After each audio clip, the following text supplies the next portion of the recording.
Il fut autrefois un mur infranchissable pour la France. Un homme debout sous des millions de regards, la main posée sur le cœur lorsque retentissait l'hymne national. Mais à 57 ans, Marcel Desailly n'affronte plus les attaquants. Il affronte les dettes, la solitude, et une vérité qu'il n'a jamais osé dire de toute sa vie. On Ella Pellet, The Rock.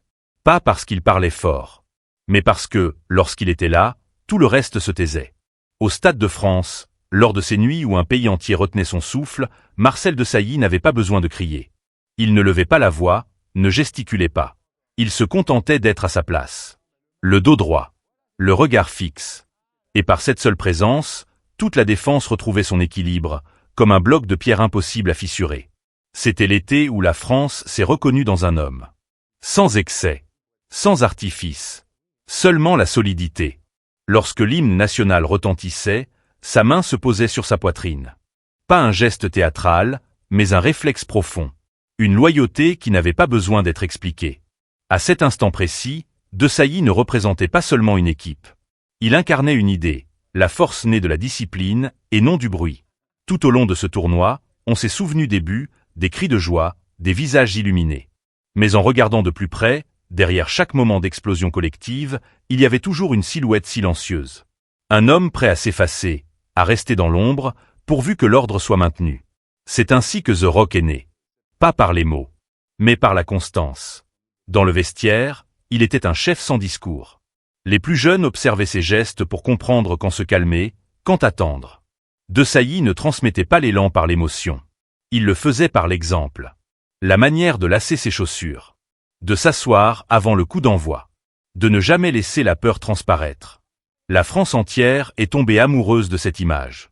Celle d'un homme fiable, solide, inébranlable. Un mur derrière lequel on croyait être à l'abri pour toujours. Mais toute légende a son prix. On a souvent célébré la puissance physique de Desailly. Son corps, ses duels, sa dureté. On a beaucoup moins parlé de l'autre force, celle que l'on ne voit pas, la discipline intérieure. La capacité à se contraindre au silence. À porter sans se plaindre. À tenir, encore et encore. Quand on devient le symbole de la stabilité, on n'a plus le droit à la fatigue. Personne ne demande si le poids est trop lourd. Personne ne se demande si la nuit laisse encore place au repos. Parce qu'un mur n'est pas censé trembler. Desailly l'a compris très tôt. Et il l'a accepté.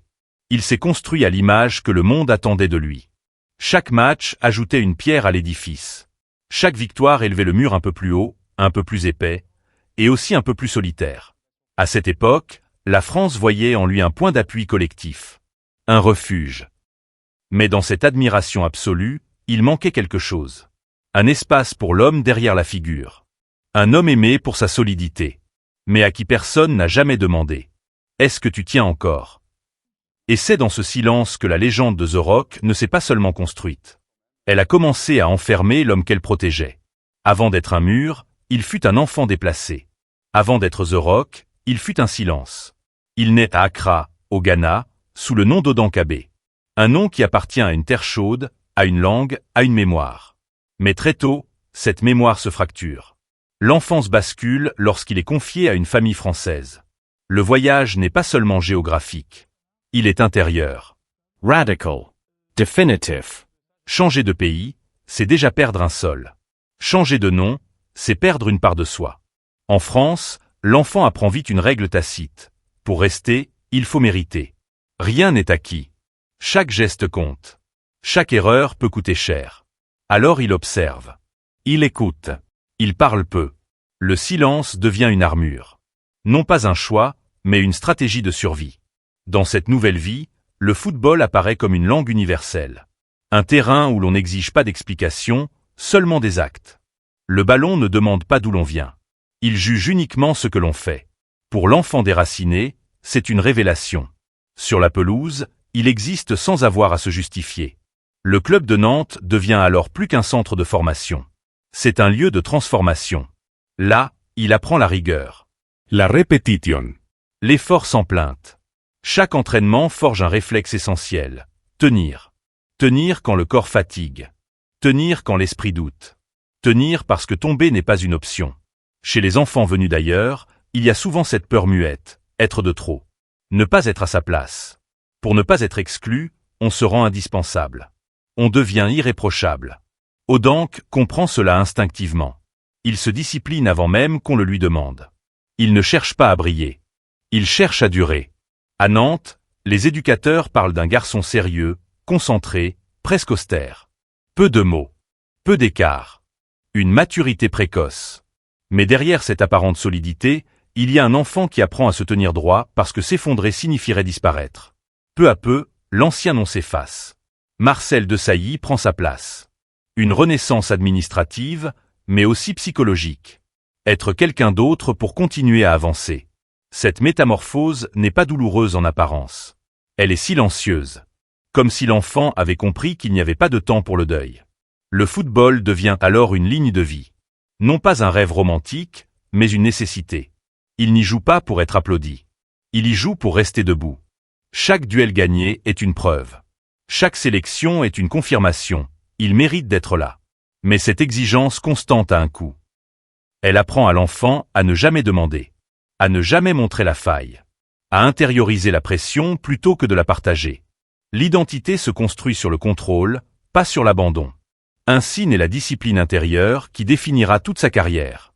Bien avant les stades pleins, bien avant les hymnes, bien avant les trophées. La force de Marcel Desailly ne vient pas d'un don miraculeux. Elle vient de cette enfance où il a compris une chose essentielle, presque cruelle. Quand on est un enfant arraché à son origine, se tenir droit n'est pas une posture. C'est une condition pour exister. Il arrive un moment où la victoire cesse d'être une surprise. Elle devient une attente. Et cette attente peut devenir un piège. À Marseille, Marcel Desailly découvre une nouvelle dimension du football.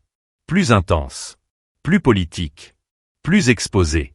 Le club vit dans l'excès, dans la passion, dans l'urgence de gagner. Et au milieu de ce tumulte, il reste fidèle à lui-même. Calme. Concenter. Inébranlable. La Ligue des Champions remportée avec l'Olympique de Marseille n'est pas seulement un trophée. C'est une confirmation. Il appartient désormais à l'élite. Mais à peine le sommet atteint, il repart. L'Italie l'appelle. Milan l'attend. À l'AC Milan, le jeu change encore. Ici, tout est question de structure, de précision, de rigueur absolue. Un monde fait pour lui. Il s'intègre sans bruit, comme s'il avait toujours été là. Et une nouvelle fois, la plus grande compétition européenne tombe dans ses mains. 2 victoires consécutives. 2 clubs différents. Une trajectoire que personne n'avait encore tracée de cette manière. À ce stade, Desailly n'est plus seulement un grand joueur. Il devient une référence. Dans les vestiaires, sa parole est rare mais décisive. On ne le contredit pas. Non par crainte, mais par respect. Il incarne ce que tous cherchent à atteindre, la constance. Là où d'autres brillent par éclairs, lui ne dévie jamais. Match après match, saison après saison, il tient son rang. Toujours juste. Toujours fiable. Peu à peu, une image se fige. Celle de l'homme sans faille. Du joueur qui ne se trompe pas. Du professionnel parfait. Cette réputation lui ouvre toutes les portes, mais elle referme aussi quelque chose d'essentiel. Car lorsque tout le monde vous voit comme un modèle, il n'y a plus de place pour le doute. Avec l'équipe de France, cette dynamique atteint son apogée. Le mondial remporté à domicile transforme Desailly en figure nationale. Il n'est pas le plus médiatisé. Il n'est pas le plus flamboyant. Mais il est indispensable. Puis vient le sacre européen, qui confirme la domination d'une génération et inscrit définitivement son nom dans l'histoire. Aux yeux du public, le récit est simple. Il gagne. Encore. Et encore. Mais derrière cette accumulation de succès, une pression sourde s'installe. Être toujours à la hauteur. Ne jamais faillir. Ne jamais laisser paraître l'hésitation. La société n'autorise qu'une seule version de lui-même, la version forte. Solide. Maîtrisé. Quand on est habitué à gagner, l'erreur devient une menace. Pas seulement sportive. Identitaire. Desailly le ressent sans le formuler. Il comprend que sa valeur repose désormais sur une équation fragile. Tant qu'il est irréprochable, il existe pleinement. Alors il s'impose une exigence encore plus dure. Il verrouille ses émotions. Il compartimente. La fatigue, la peur, le doute sont relégués à l'intérieur, là où personne ne regarde. Le corps tient. L'esprit s'adapte. Mais à quel prix? Le succès, dans ce contexte, n'est plus une récompense. C'est une obligation. Et c'est là que le piège se referme. Car lorsqu'on est toujours du bon côté de l'histoire, on n'apprend jamais à demander de l'aide. Lorsqu'on est constamment présenté comme un exemple, On ne peut pas se permettre d'être vulnérable. Desailly devient ce que le monde attend de lui. Un pilier, un repère, un roc. Mais à force d'être une fondation pour les autres, il oublie de construire un espace pour lui-même. La gloire continue de s'accumuler. Les titres s'alignent. L'admiration est totale. Et pourtant, quelque part, une règle invisible s'impose à lui, plus stricte que toutes les autres. Quand vous avez toujours raison, vous n'avez plus le droit d'être faible. Lorsque la carrière s'achève, le silence ne tombe jamais d'un coup. Il s'installe lentement, presque poliment. Après les stades, Marcel Desailly reste visible. Consultant à la télévision, ambassadeur lors de grandes cérémonies, conférencier invité à parler de discipline et d'exemplarité. À l'écran, il garde la même posture, le même calme, la même maîtrise. Aux yeux du public, la transition semble parfaite. Comme si l'homme savait exactement où il allait. L'image est rassurante. L'ancien champion devenu citoyen modèle. Celui qui réussit tout, même après le football. Mais derrière cette continuité apparente, quelque chose se fissure. La vie personnelle se fragmente. Les relations s'éloignent. Les repères se déplacent sans jamais se fixer. Il partage son temps entre Paris, Londres et Accra, toujours en mouvement, comme s'il craignait de rester trop longtemps au même endroit. Bouger devient une manière de ne pas s'arrêter, de ne pas écouter ce qui monte. Dans l'intimité, Desailly reste fidèle à un principe ancien, contrôler. Contrôler son image. Contrôler ses émotions. Contrôler ses affaires.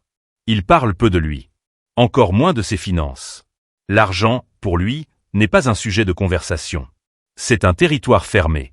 Reconnaître une difficulté serait reconnaître une faille. Alors il gère seul. Ou croit gérer. Les investissements s'accumulent. Projets immobiliers, engagements associatifs, structures sportives. Des idées portées par le désir de transmettre, mais aussi par une confiance excessive envers certains intermédiaires. Il signe. Il délègue. Il avance sans toujours vérifier. Parce qu'il a toujours fonctionné ainsi, aller de l'avant, sans regarder en arrière. La séparation avec sa compagne accentue ce sentiment de dispersion. Les foyers deviennent provisoires. Les attaches se relâchent. À force de ne compter que sur lui-même, il s'isole. Et cette solitude, il la masque par une présence publique impeccable. Costume bien taillé. Discours mesuré. Sourire discret. Personne ne soupçonne ce qui se joue hors caméra. Dans ce monde d'après-carrière, les règles ont changé. Sur le terrain, tout était clair. Les lignes, les rôles, les objectifs. En dehors, tout est flou. Les contrats sont complexes. Les flux financiers opaques. Les décisions ont des conséquences différées. Et pour un homme habitué à maîtriser l'instant, cette temporalité devient dangereuse. Pourtant, il refuse d'en parler. Parce que parler d'argent, c'est admettre qu'il y a un problème. Et admettre un problème, c'est perdre le contrôle. Or, perdre le contrôle n'a jamais fait partie de son vocabulaire. Alors il serre les dents. Encore. Il continue d'apparaître comme un exemple. Un homme solide, engagé, respectable. Mais à l'intérieur, l'équilibre vacille. Les nuits se raccourcissent. Les questions s'accumulent. Et l'absence de dialogue transforme les inquiétudes en poids silencieux.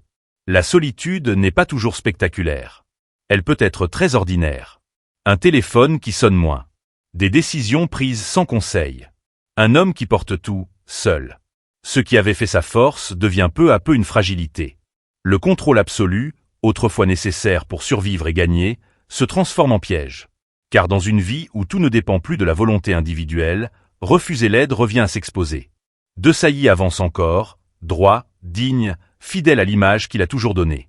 Mais sous cette façade maîtrisée, la pression s'accumule. Et sans espace pour la relâcher, elle cherche une issue. Un homme qui a appris à tout contrôler finit toujours par rencontrer une limite. Et le jour où cette limite apparaît, la chute n'est pas brutale. Elle est intérieure. Car lorsque l'on a bâti toute sa vie sur la maîtrise, perdre le contrôle ne signifie pas seulement échouer. Cela signifie ne plus savoir qui l'on est. Il y a des lieux où la gloire n'a plus aucune valeur. Le tribunal en fait partie. À Paris, dans une salle austère, Marcel Desailly n'entre pas comme une légende du football. Il entre comme un homme ordinaire, convoqué pour répondre à une affaire intime. Il n'y a pas de ballon, pas de maillot, pas de foule acquise à sa cause. Seulement des bancs en bois, des dossiers empilés, et un silence lourd. L'année 2024 marque un point de bascule. Une femme affirme qu'il est le père d'une fillette qu'il n'a jamais connue. Le mot paternité, jusque-là absent de son quotidien public, surgit sans avertissement. Le juge ordonne un test. L'ADN tranche. La vérité ne négocie pas, de Sailly ne conteste pas. Il ne cherche pas l'esquive. Il écoute. Il encaisse. Le visage fermé, il accepte la réalité biologique. Mais très vite, une autre réalité s'impose, plus brutale encore. Celle des chiffres. Des obligations. Des montants qui, cette fois, ne se gagnent pas par l'effort ou la discipline. La pension demandée est lourde. Une somme mensuelle exprimée en milliers d'euros. Une charge fixe, implacable. Devant la cour, l'ancien capitaine avoue ce que personne n'avait jamais entendu de sa bouche. Ses finances sont fragiles. Instables. Presque à bout. La phrase fait l'effet d'un choc. Car au même moment, une autre tempête éclate. Le fisc réclame des arriérés considérables. Des centaines de milliers d'euros accumulés au fil des années. Des erreurs. Des retards. Des dossiers mal suivis. Des plans de remboursement déjà en place, avec des prélèvements mensuels qui rongent ce qu'il reste de ses revenus. Pour la première fois, les difficultés ne sont plus des rumeurs. Elles sont publiques. Officials. Judiciaires. L'homme qui n'a jamais tremblé face aux attaquants les plus redoutés se retrouve démuni devant des courriers administratifs. Il confiera plus tard à un proche une phrase qui résume tout. Il n'a jamais eu peur sur un terrain, mais il a peur des factures. Comme si cela ne suffisait pas, un autre pilier s'effondre. La chaîne de télévision pour laquelle il commentait les grands matchs met fin à leur collaboration. Son contrat s'arrête. Le revenu principal disparaît. D'un coup. Sans transition. L'ancien défenseur perd l'équilibre. Dans les médias, les questions se multiplient. Comment un champion du monde, décoré, admiré, a-t-il pu en arriver là? Certains parlent de mauvaise gestion. D'autres évoquent l'absence d'accompagnement après la carrière. Mais pour De Sailly, ces analyses restent lointaines. Ce qu'il vit est plus simple. Plus brutal. Il doit faire face. À la sortie du tribunal, les caméras captent son visage. Il ne fuit pas. Il ne s'explique pas. Il marche lentement, seul, comme un homme qui traverse un paysage qu'il ne reconnaît plus. Les images contrastent violemment avec celles d'autrefois. Les défilés. Les sourires. Les foules en liesse. En 2024, il ne parade plus sur les Champs-Élysées. Il traverse des couloirs gris. In silence. L'affaire de paternité ajoute une dimension morale à l'effondrement financier. Il ne s'agit plus seulement d'argent, mais d'un enfant. D'une responsabilité tardive. D'un lien qui commence sous la contrainte judiciaire plutôt que par le choix. Et cette accumulation fait vaciller l'homme. Pas publiquement. Pas spectaculairement. Interment. Car tout ce qu'il avait appris jusque-là ne fonctionne plus. Ni la rigueur. Ni le contrôle. Ni le silence. Le monde qu'il affronte désormais ne récompense pas la solidité. Il exige des comptes. Et dans ce face-à-face inédit, De Sailly découvre une peur nouvelle. Une peur qui n'a rien à voir avec le sport.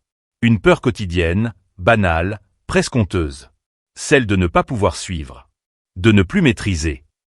C'est là que la chute devient totale. Non pas parce qu'il perd tout, mais parce qu'il comprend que, pour la première fois de sa vie, sa force ne suffit plus. L'homme qui n'a jamais reculé devant l'adversité sportive se retrouve à trembler devant une enveloppe. Et cette révélation, plus que n'importe quelle défaite, le laisse nu face à lui-même. Pendant longtemps, on a cru Marcel De Sailly à l'abri. Protégé par ce que l'on appelle une grande carrière. Protégé par l'idée rassurante que la gloire garantit la sécurité. Au sommet de sa trajectoire, sa fortune est estimée à plusieurs millions d'euros. Une somme qui, dans l'imaginaire collectif, suffit à mettre une vie à l'abri. Mais l'argent, comme la renommée, ne reste jamais immobile. Il circule. ILSUS. Et parfois, il disparaît. Une part essentielle de cet héritage est investie au Ghana. Là-bas, De Sailly ne cherche pas seulement un rendement. Il cherche un sens. Il finance un complexe sportif et éducatif, l'Easy Sport Complex, un projet pensé comme un retour aux origines, un pont entre ce qu'il est devenu et ce qu'il a été. Former. Transmitter. Offrir à d'autres enfants ce que lui-même n'a pas toujours eu. Pendant un temps, le projet fonctionne. Il incarne l'image d'un champion responsable, tourné vers l'avenir. Mais la réalité économique est plus dure que les intentions. Les coûts d'entretien augmentent. Les recettes sont irrégulières. Et puis survient la pandémie. Les frontières se ferment. Les activités s'arrêtent. Le complexe, autrefois porteur d'espoir, devient un poids financier. Ce qui devait assurer une stabilité se transforme en source de pertes. À Accra, la villa reste le bien le plus important. Une maison estimée à plus d'1 million d'euros, symbole à la fois de réussite et d'attachement. Mais même ce refuge n'offre plus la sécurité d'autrefois. En France, un appartement situé à Boulogne-Billancourt, acquis à la fin de sa carrière de joueur, entre dans une zone de danger. La vente est envisagée. Non pas par choix, mais par nécessité. Peu à peu, le patrimoine se fragmente. Les certitudes s'effritent. À cela s'ajoutent des zones d'ombre. Des comptes à l'étranger, ouverts pour gérer les revenus de l'après-carrière. Des structures créées au Royaume-Uni et au Moyen-Orient, dissoutes sans jamais avoir produit les résultats espérés.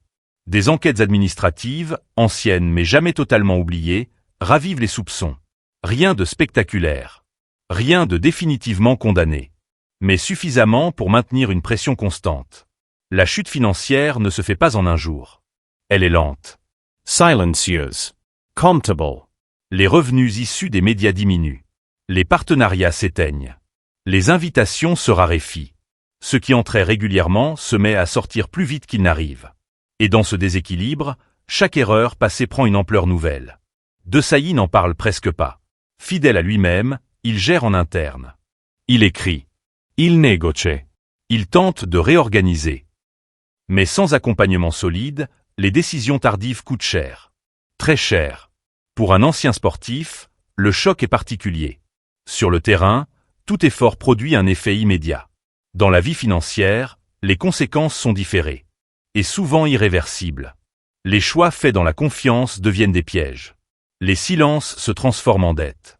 Ce qui s'effondre alors, ce n'est pas seulement un compte en banque. C'est une croyance. Celle que le nom protège. Celle que l'image suffit. Celle que le passé garantit l'avenir. Marcel Desailly découvre une vérité que beaucoup apprennent trop tard. La notoriété ne rapporte rien par elle-même. Elle n'est pas un revenu. Elle est une illusion de sécurité. Les erreurs, en revanche, fonctionnent autrement. Elles s'accumulent. Elles se renforcent. Elles produisent des intérêts invisibles, mais redoutables. Chaque mauvaise décision appelle la suivante. Chaque retard aggrave le précédent. Dans ce paysage asséché, l'ancien champion continue d'avancer. Droit. Discret. Mais désormais conscient d'une chose essentielle. La carrière s'est terminée depuis longtemps.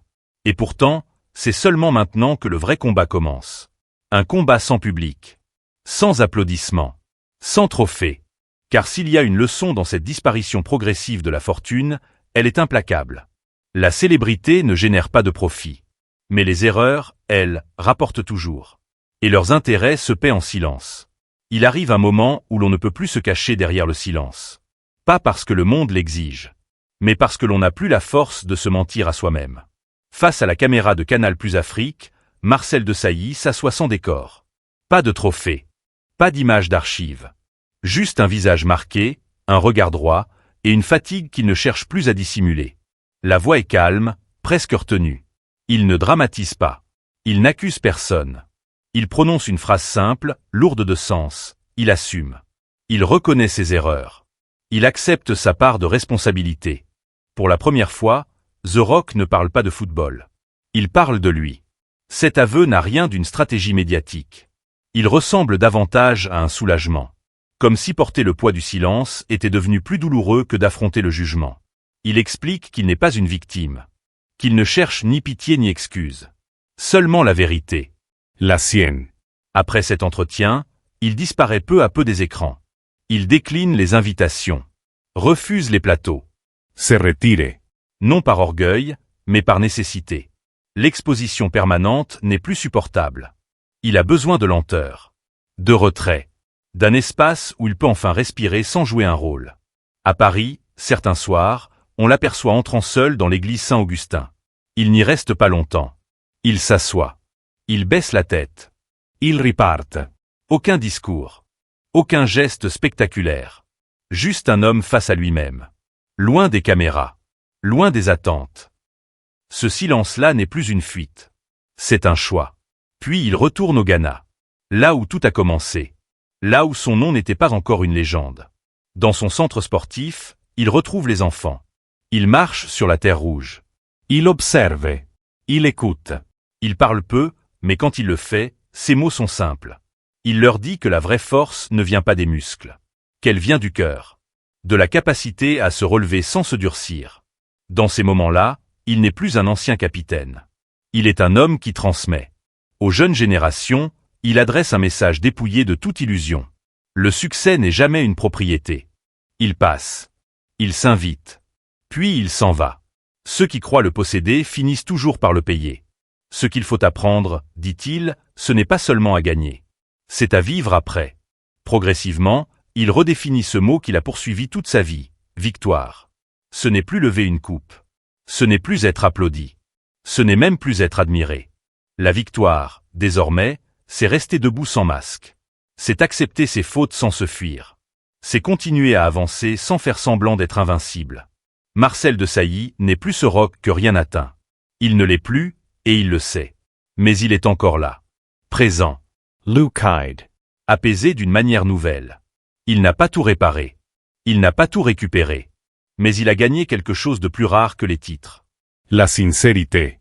Dans un monde qui célèbre la réussite sans jamais préparer à la chute, son histoire prend une autre dimension. Elle ne parle plus seulement de football. Elle parle de l'homme derrière la légende. De la fragilité que l'on cachait. Du courage qu'il faut pour dire enfin la vérité. The rock n'est plus invulnerable. Mais il tient debout. Parce que, pour la première fois, il ne joue plus un rôle. Et peut-être est-ce là, finalement, sa victoire la plus silencieuse. Et la plus authentique.